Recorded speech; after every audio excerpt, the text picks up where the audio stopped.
We have asked our speaker, Steve Raabe, to help us unravel the mystery of political polls.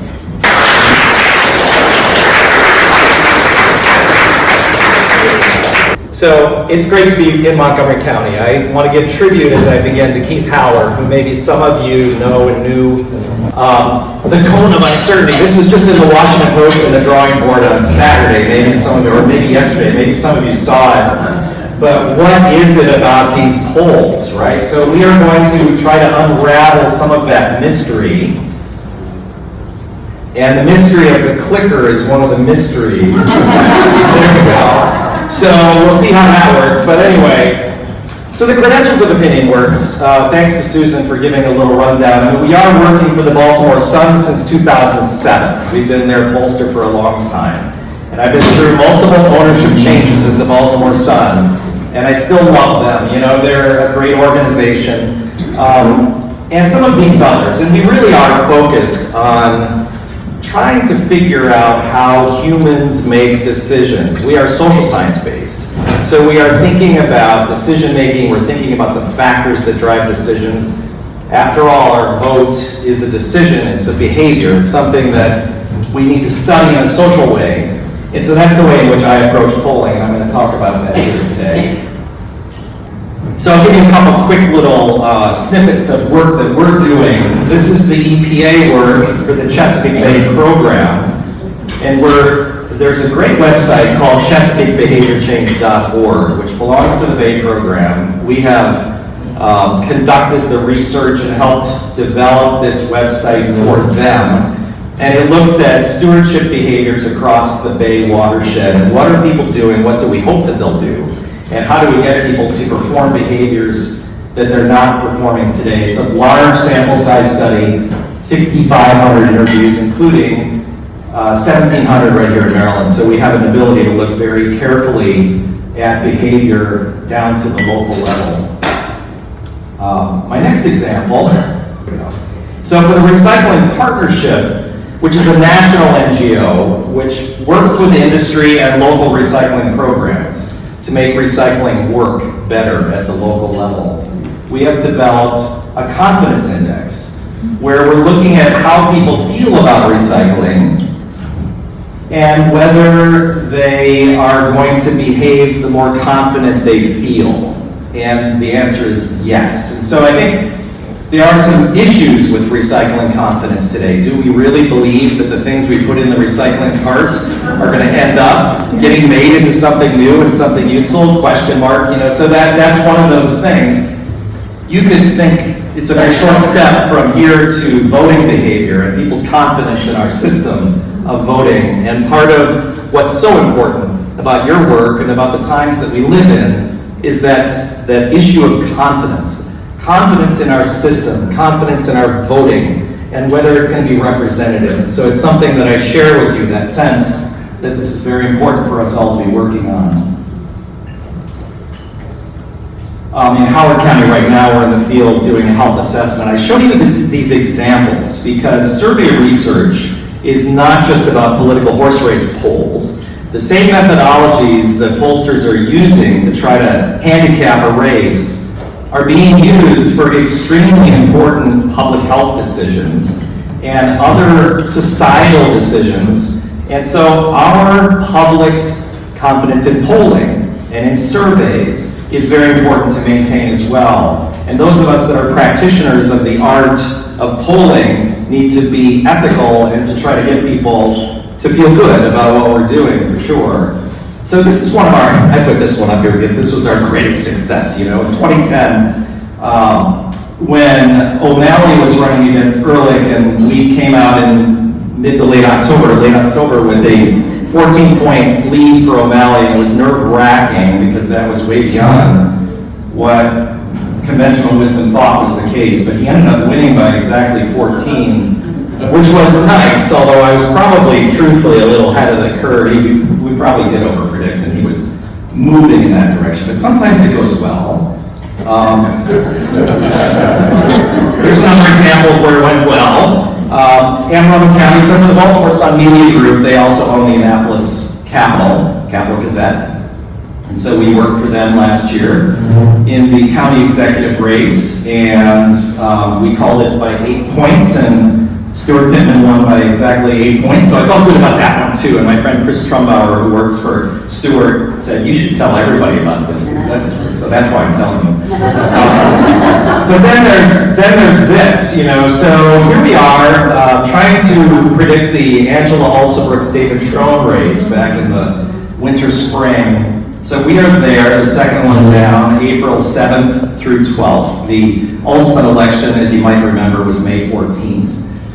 And the result was Alsobrooks by 10. I'm going to have more to say about that later, but clearly we were a little bit out of the mainstream. Now, it's possible that there was some movement going on in that race. I think there was. I think Angela Alsobrooks really closed, and then there were some things that Trump did in the final days that weren't so smart. And so I think some things did shift in that race, but nonetheless, we had a blunder. I would say we had a blunder. And so part of the message that I want to convey to everybody is that no matter how careful you are in polling, no matter how much you think about it and attempt to employ the best methodology, you still can have bad things happen. So we need to have forgiveness and grace for our polling friends who are trying their best. Some are, not all. So we all know that there's been a lot of error in the presidential polling, and that's, I think, part of the impetus for this conversation here today.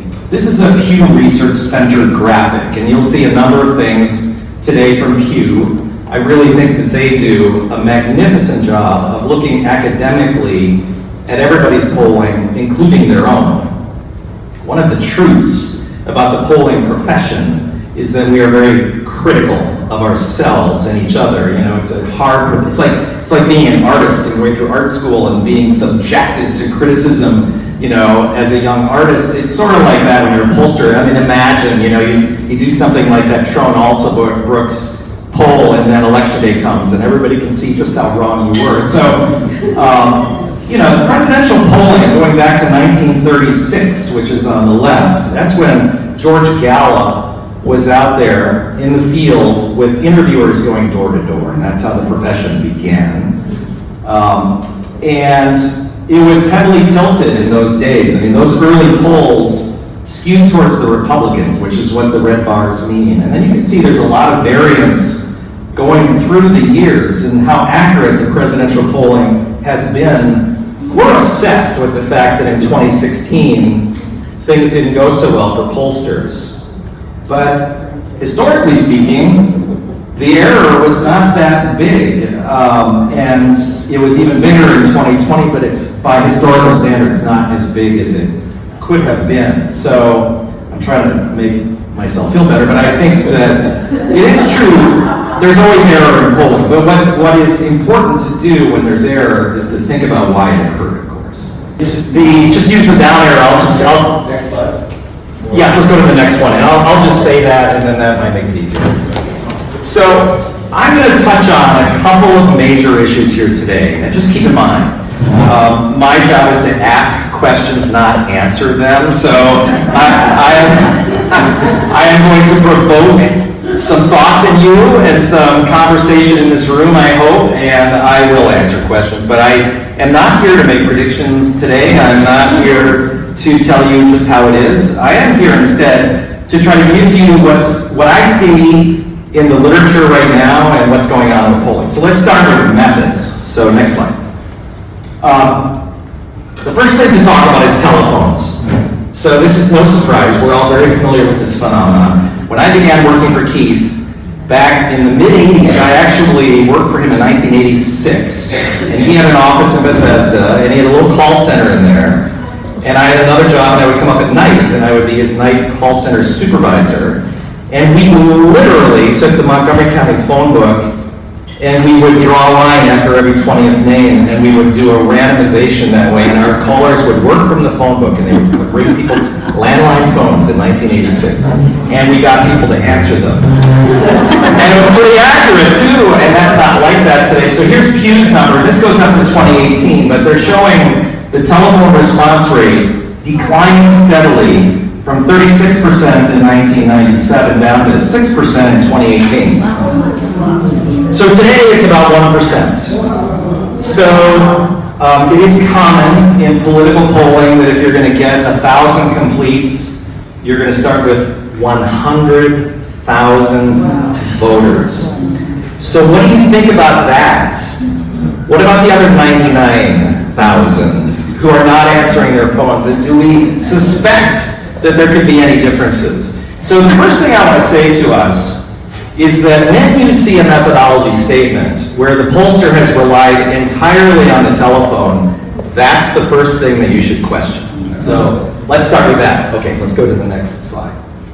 Now, having said that, in Iowa, there is a renowned pollster, Joanne Seltzer. You probably have heard of her. She does the Iowa poll for the Des Moines Register, and her work is accurate and revered. She is looked at nationally as somebody who's very good.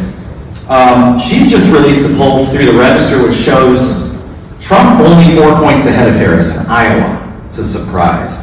And she talks very openly. If you look this up online, you can look at the Des Moines Register's website. You can find this, and there's a video of her talking about her methodology and why she does things the way she does. She believes in the telephone. Now, maybe Iowa is different from Maryland. I know this because our call centers always complain about Maryland. They're like, nobody answers the phone in Maryland.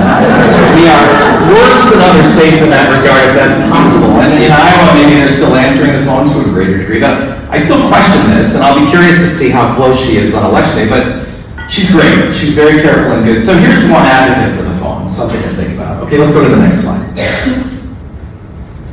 But I do want to talk about this. So Pew did a wonderful study a few years ago. This is 2010. So way back in 2010, if you can believe it, there was debate and discussion about whether or not cell phones needed to be included in our sampling frame.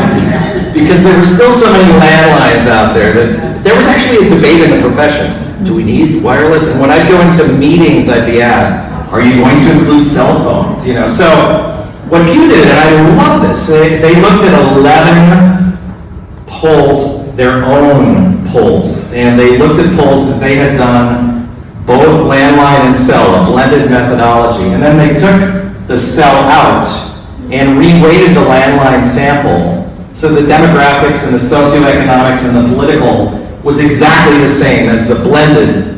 And what they found is that the landline-only sample across 11 polls was skewed towards the Republicans, and it was skewed by 5 points or so. So here you can see the top bar is landline only. Obama's approval rating at that time, the president at the time, was 45-45 in the landline sample, but in the blended landline cell sample, it was 47-42, a +5 for Obama. So the point that they were making at the time was, you gotta have cell phones in your sample, because you can have the exact same demographic profile, but the people who respond to cell phones versus the people who respond to landlines are different people. They're different. They're made differently, even if their demographics are the same, even if their household income is the same. And you can read this. I put all the citations on the slides, but it's a great study to look at. It's old, but it holds true. And if anything, this has been exaggerated today. So we have to be very careful about our mix between landline and cell. Okay, let's go to the next. Here's another question from that same study, and this is the generic ballot. You may be familiar with this, where you ask people, are you likely to vote for the Democrat or the Republican in your congressional district? It's called the generic ballot because you don't put a person's name into it, but it's used to baseline kind of where the country is in terms of party control in the upcoming election. So the generic ballot question's been asked a long time. We ask it for the General Assembly in Maryland frequently. It's just something you ask to kind of figure out if voters are in a change mood or if they like the incumbent party or whatever. So the landline only sample was Republican +6 on the generic ballot, and the blended was even, 44-44. So again, it was like this all the way through their study. Let's go to the next slide. So there's this not so new but still pretty new thing, text to web. This is one that I received.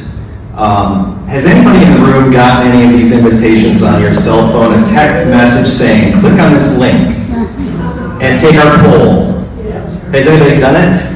No. Charlotte, oh, after talking to me. Charlotte's done it well.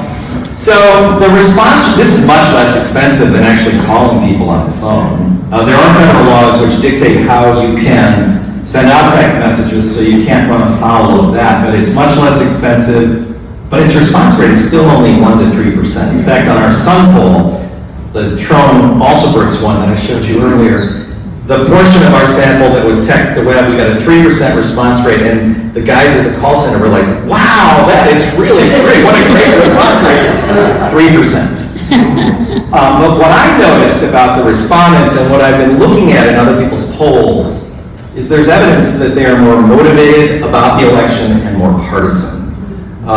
People, you think about it, people who are going to respond to a text link to take a poll probably have a likelihood to have something they want to say. And so you do underrepresent in this methodology, in my opinion, people who are a little bit less committed. This is not the methodology to get your soft voters into the sample, that's for sure.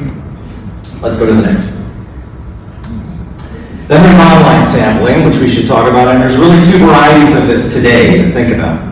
And there's very strong feelings in the profession about this, very strong feelings. I mean, it's really, people are gonna have fist fights at the association meetings about this kind of stuff. So there's something called a probability panel. So what a probability panel means is that people are invited to the panel in a random sequence. In other words, you take Montgomery County, hypothetically, and there's whatever you have here, 1.1 million people, however many households that is, and everybody is sort of arranged geographically in your file, and then you go to every nth, and you invite every 1,000th household into your panel, and you attempt to recruit them into the panel. You give them an incentive to be in this panel, but it helps to create a pool of people to take your survey who are representative of the community. I mean, it's a way to, in advance, make the sample representative. And people who do this, you can see there's some really big names involved. And these are big, respected names. So NORC, at the University of Chicago, they've been doing their economic confidence study for a long time. I mean, they're extremely good. Pew, Gallup, Ipsos. I mean, these are big organizations. They have probability panels. They're proprietary. You can't access them if you're me. Ipsos is the exception. They let you buy into theirs, but Gallup's, you can't get into it. I can't access them except for Ipsos. So they're really good, but proprietary and very expensive to create and maintain. And then let's go to the next slide. The other type of online sampling is called non-probability. And the people who are probability poll samplers sniff when they say this. Non-probability. It's a dirty word. Some call them opt-in panels. So they're large consumer databases. People join them because they see an ad or because they're somehow recruited or something. It's not randomized in the same way. So that's the big complaint about it, is that it's not a careful randomized method of selection. This really offends quantitative people, and so you can tell where I'm coming down on this whole question, but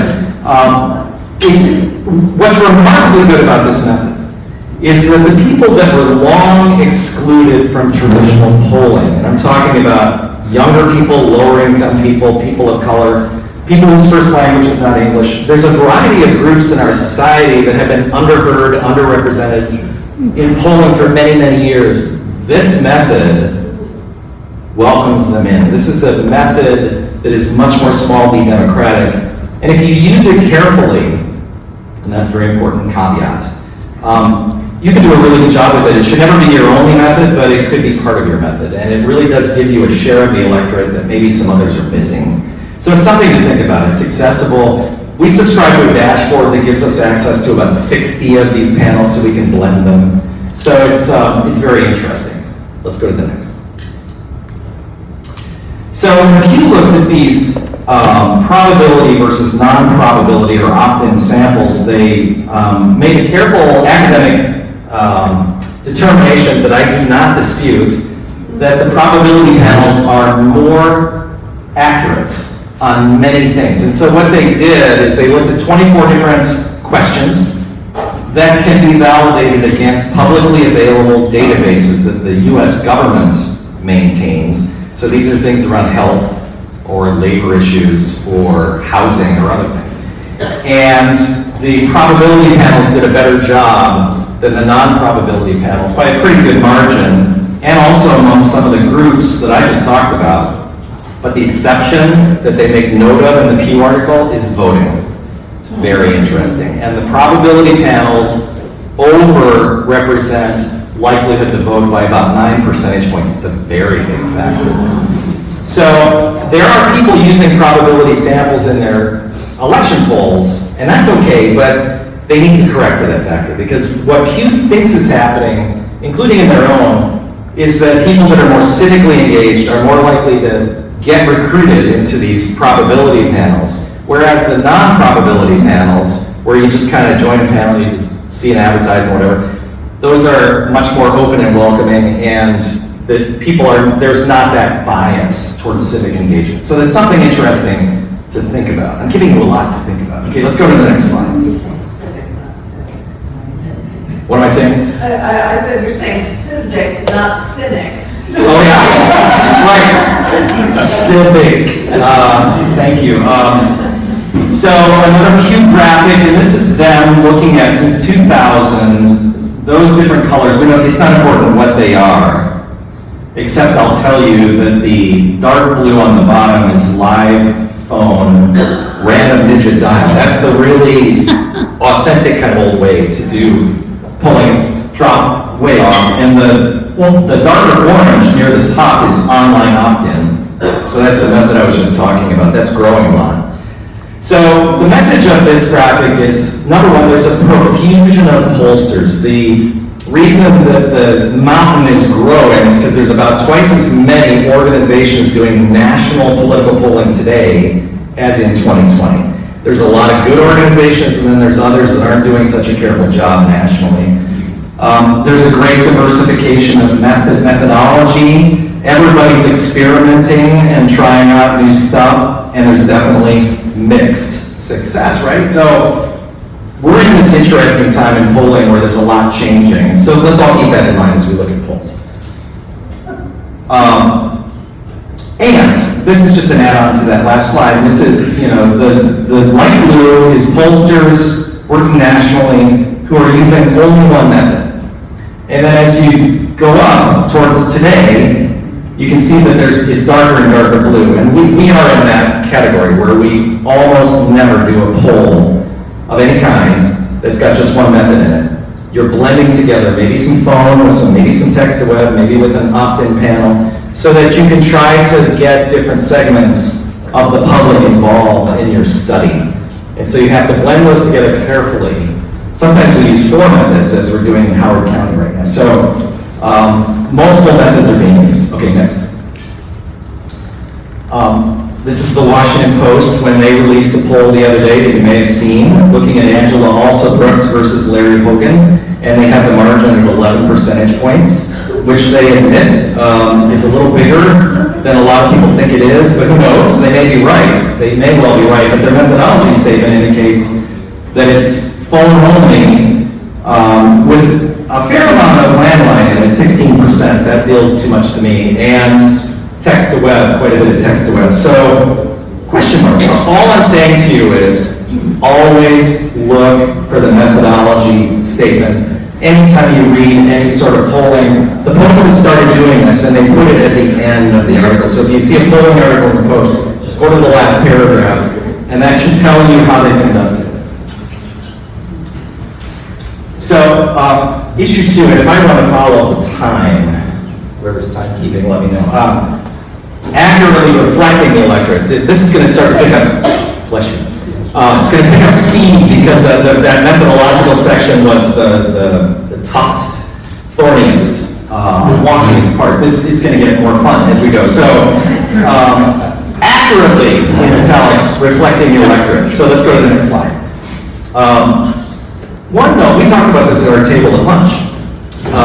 You'll see registered voter polls, and you'll see likely voter polls, RV and LV. Sometimes you'll see that in paren or something like that after in a methodology statement or a box. when you are trying to predict an election, you do not do a registered voter poll. You do a likely voter poll, right? I mean, this is logical.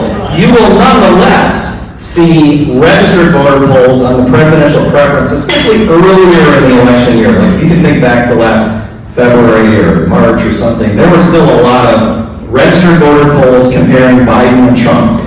What is the point of that? And oh, by the way, we have an electoral college too, remember? So a national plebiscite is not what we do, in case we haven't figured that out in the recent elections. So always look for a likely voter poll. And of course, in the presidential world, you should be looking at those swing states. Most pollsters are going to have some kind of a model, which I just hid from you. You know, that's the Maryland model that we use.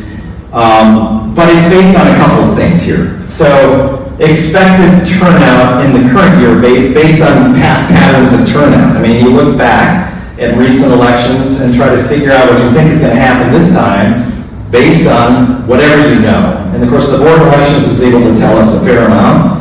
And then other things may be available through other sources too. Maybe there's some street knowledge of kind of how it went. But you know, you try to create a model that's going to be able to explain who's going to come forward this time around.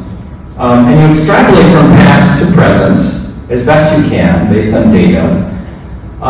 In the old days when we were calling everybody, we could use a voter file with voter history codes on it. And some pollsters are still doing this, and that was wonderful because you could look at people's actual behavior. So you tell me you're coming out this time, but you haven't voted in the last 5 elections, so I don't know what's going to happen. So we can exclude people like that in the past, but if you can't rely on the phone, that becomes very problematic, of course. So we don't quite have the luxury of that anymore in the same way. There is a national vendor called L2, which sells a lot of voter file products to call centers who are doing political polls claiming that they've got these codes on it. And so it's mixed. I mean, some are good and some are bad. And then statistical weighting. So after you've collected the survey out of the field, then you have to look at it, and you may have to, like, women are usually a little more friendly to pollsters than men are. So there's a few more women in our samples usually than men. So we have to kind of weight things a little bit to bring them into balance. So if you look at this, you can see there's a lot of, it's like being a chef. There's a lot of stuff going on. There's a lot going into the poll. It's not just a pure science. There's a little margin. Let's go to the next slide. This is one that interests me greatly. So, this is Pew looking at its own probability panel and becoming concerned that the number of people who call themselves Republican is declining in terms of who's getting recruited into their panel. So what Pew has decided, and they're great, and they are smart, and they're attentive, and they're careful. I'm not sure I agree with this decision. You know, they've looked around at other national, more academic type polling that exists, or government-based polling, and they have decided that this is not what's really happening, that the number of Republicans out there in the electorate is staying steady. And so to compensate for this 4 percentage point gap that they're observing, they're weighting the Republicans up in their probability panel. They're adding a factor to, What's ATP, please? That's the name of their panel. Okay. I don't remember what that is. That's American something something. So that, yeah, that's just the branded name of their panel. But so they are weighting Republicans up. And so this is, they're transparent about it. A lot of other pollsters are not at all transparent about what they're doing with their weighting. And we all are protective of our secret sauce. But I think you kind of have to wonder about this sort of thing because, you know, none of us knows how many Republicans and Democrats are actually out there abroad in the electorate at large. We don't know. In Maryland, we know because we have partisan registration, but in Virginia, they don't have partisan registration. So we don't know about Virginia. We don't know about a lot of states, and so you can't know this. So this is something that's a guess on their part. Let's go to the next slide. This is the one. This is a similar slide. It's about their recruiting. The same thing is happening. So they're recruiting more. Yes. Just finishing up, timing, giving you some time. How much time do I have? 20 minutes. 45, 2 hours. So interesting. 5 million? Okay. Let's go to the next slide in that case. So, issue B under this thing of modeling who's actually going to vote on election day is screening for voting likelihood. So in addition to figuring out sort of the patterns in the electorate, you also want to ask people, are you really going to vote? So there's 4 examples here. It doesn't matter what they are. I use the 1 through 10 scale, which I inherited from a national pollster I admire, and I think this is a good scale. But others use 5 points and 4 points, and the one in the middle would definitely vote in yellow. That's Joanne Seltzer's in Iowa. She uses that one. Siena College uses one where they bake a lot of other stuff. They ask people this, and they also bake some other questions in, so they have kind of a little matrix. But everybody, we need to ask people what their intention is this year, of course. And so this is part of the equation. Let's go to the next one. So I'm going to talk to you about over-learning the lessons of 2016. Talking about PTSD, I mean, the polling profession went through just a self-flagellation after 2016. How could we have been so wrong, right? And so the predominant thing that has been identified as the mistake in 2016 is that people without college degrees who are white were underrepresented in a lot of the state-by-state polling and some of the national polling in 2016. Therefore, understating Donald Trump's vote as opposed to Hillary Clinton's vote.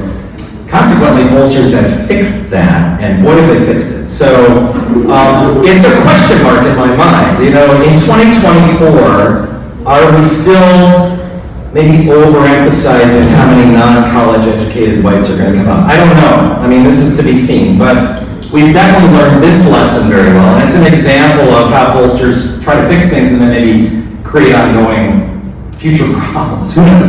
Let's go to the next slide. Then I want to talk for a moment about a social science concept called social desirability bias. And I am not going to, again, answer questions. I'm going to ask them, but I'm just going to tell you a couple of things that some of the people in the literature are talking about. One, socially desirable activity is voting. And so when you call people up and ask them, are you going to vote? Or you do it online and say, are you going to vote? People are a little more prone. They overpredict what they're going to do. This is true about many things, but that's a social desirability bias. Then there's the opposite of that, the social undesirability bias, which is not admitting undesirable behavior like voting for a candidate who a lot of people think is not a good person, And so some people don't want to say that out loud, but they're going to do it. So that's the same phenomenon in reverse. Being nice and giving the researcher an answer you think the researcher wants to hear is like, yes, is that what I'm supposed to say? And then number 4 is very interesting to me, and I've read about this, but if you're calling somebody, and let's say you're calling the wife and the husband is in the next room, and they have different opinions about who they're going to vote for, and the wife has maybe never voiced this, I'm just using, it could be the other way around, but you know what I'm saying. There's another member of the household who really cares about politics, and the other person in the household doesn't want to say it out loud, so they may misreport to the pollster who they're for, so they're not overheard. That's another example of social desirability bias. And a lot of people think there's a hidden Trump vote this time around of people who are not wanting to admit it. We've seen that in 16 and 20, and does it still occur in 24? Big question. And this is most pronounced when there's a live interview.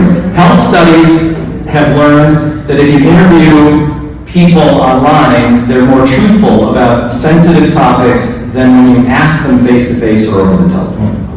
So this is true about politics too. Answers are different if the method of interviewing is more anonymous. Okay, let's go. Here's an example from my work with the Recycling Partnership where you ask people on a scale of 0 to 10, where 5 is exactly in the middle. It's an 11-point scale. 5 is what an average household in America does. This is what I do. And the average response is 5.5. So we tend to we're better recyclers than everybody else. This is common. So this phenomenon exists in many realms. And then I want to remind you of Doug Wilder. Does anybody remember 1989? Does anybody remember what happened? And I'm not picking on the Washington Post, because this was common. Everybody's polls showed this. They had a 15-point lead about a week out for Wilder, and what did he win? But let's hit the next, because he actually won by what, 0.4%? It was 50 point to 49 point. He squeaked it out. It was 7,000 votes, I think, statewide in Virginia. And the polls were 11 to 15 points for Wilder. This became known as the Wilder effect, because white voters did not want to say that they weren't going to vote for a black candidate. And so that happened. It was real. We observed it. Some people say that's gone. I don't think it's gone. I think it still exists. I believe it happened here in our election when Larry Hogan was running. The first time I saw it in suburban Baltimore, when I compared what I was seeing in the polls to like the 2-to-1 results for Hogan in some of those precincts around Baltimore, woof, those are way. So people were not telling the truth. Okay, let's go to the next slide. Understanding context. So we're moving towards my finish. I promise. Thank you for that. There's some other stuff, but I see you guys getting worried. How recently you have your mind, strength of support. So one of the things I want to tell you is let's stop worrying so much about the horse race. Who's ahead and who's behind today? I mean, are we all day traders? Like we've got to, what is wrong with us? It's much more important to try to figure out the context, to help understand what undecided voters are up to, and to kind of figure out the factors that are driving the race. And everybody's trying to do that, but for example, voters are not necessarily issues voters. This is 538, credit to them for doing a little retrospective on YouTube that you can look at of George W. Bush versus Al Gore on who would you rather have a beer with? Anybody remember that? And so Al was not I worked for him, by the way, but he was not exactly like Mr. Personality. So, George W. Bush was a likable guy, and people wanted to vote for him because he was likable. That has nothing to do with issues. That has nothing to do with the economy or any of the stuff that they're talking about on CNN right now. This phenomenon exists, right? Mm-hmm. Next slide. So there's two types of voters that are going to tip this election, and I'm taking this, again, from reading a lot of other people's work over the past week, but there's persuadable voters that we're all scratching our heads about right now. These are people who have a consistent history of voting in past elections and have an intention to vote this time, but they haven't made up their mind. And that's a small number of people, but they exist, and we're all wondering what's going on with them. And then there's the much more important irregular voters. So these are people that are much less consistent voters. Their intentions about voting are unclear, but if they do vote, you kind of know which way they're going to go. They're leaning one direction or another, but they're just low-frequency voters. Both campaigns are really working on these people, as we know. Now think about 2020 versus 2016, and what happened? I mean, Donald Trump loves to say that what does he say? He got more votes than any other president running for re-election ever, except that Biden got 7 million more than that. So they both really blew the lid off, in terms of these irregular voters. Trump did really well, but Biden did even better among irregular voters. So everybody's question mark this time around is what's going to happen with them. And some people say this is the Trump strategy, is just to focus on them. And that's why he keeps going back to his base, because he's trying to get these irregular voters to come out for him. So we'll see how that works. I'm a qualitative guy more than a quantitative guy, perhaps. And what that means is I have much more fun in my career when I'm asking people why they feel the way they do. And this is often accomplished through focus groups. One of the things that you shouldn't do is pay any attention to focus groups that you see on television.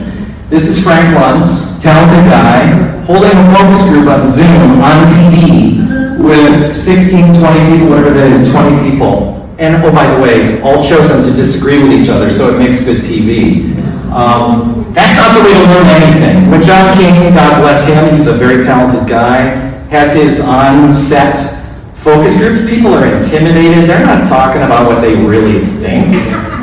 I mean, I think it's great that CNN and others invest in that kind of stuff, but you're not learning anything new, are you? Do you ever learn anything new from those? So this is how we learn new stuff. Let's go to the next slide. This is a photograph. Compliments of the National Park Service of Frederick Law Olmsted's garden in Brookline. Has anybody ever been there? It's beautiful, and one of his design principles was he had rooms in his garden. He wanted you to walk through the garden and have an experience as you walk from one to the next, and it changes as you go. That's what research is to me. It's a garden walk. You want people to feel good and natural about the questions you're asking, and you want them to feel at ease and totally comfortable answering. So they're not explaining in front of people they disagree with. They are not on television under hot lights, being nervous. They're in a comfortable setting. That's where you're really going to learn. So hit the button. This is Sarah Longwell. I like her. I think she does really good and important work. There's other people like Sarah. There's other people who do wonderful work looking at the why questions, looking at people that we want to understand better and figuring out why. I promise. Next slide. One footnote I must get to before I close. This is the last point. It's called the ordering effect. I'm now going to provoke you, and I hope that the League of Women Voters will consider, or Cheryl Kagan, who's in the General Assembly, might consider doing something about this. Go to the next slide. So, there is something called the ordering effect, which is the order in which people see or hear answer responses dictates how they respond. So, I started flipping scales a long time ago, but sometimes, so this is climate change. It's a regional survey in the Mid-Atlantic that we did last year, this spring. It's a scale of very serious problem, somewhat serious problem, not much of a problem, not a problem at all. If you add together the two, the red and the orange, you get the people who think climate change is a problem, basically. And it's 4 points higher when people hear very serious problem first. It's a suggestion effect, yeah. And so when they hear not a problem first, it's 4 points lower. Climate change, who doesn't have an opinion about climate change? And yet, that moves by 4 points. So let's go to the next slide. In Maryland code, it dictates that candidates will be listed in alphabetical order. So hit the button when there's a multi-candidate primary. Angela Alsoros is first, and David Trone is 1, 2, 3, 4, 5. So how many percentage points do you think it cost him? And when I voted in the primary, I had to go to a second screen because I voted, and it had to go to a second screen to get the Trone. So let me tell you something. This needs to change. I mean, it's unfair to those of us with names in the second half of the alphabet. All right, I think the last slide. My summative thoughts for you are these.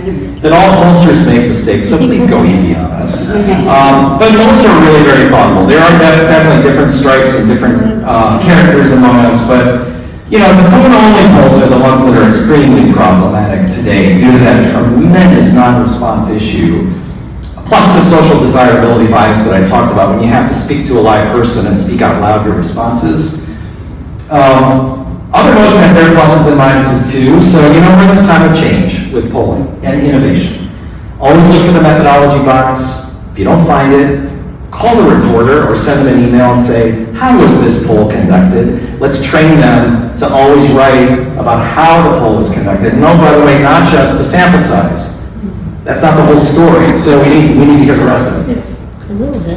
Pay attention to those pollsters' assumptions, and don't be a day trader. Don't worry about the day-to-day horse race numbers, because they're going to change. So that's all I have to say. Thank you.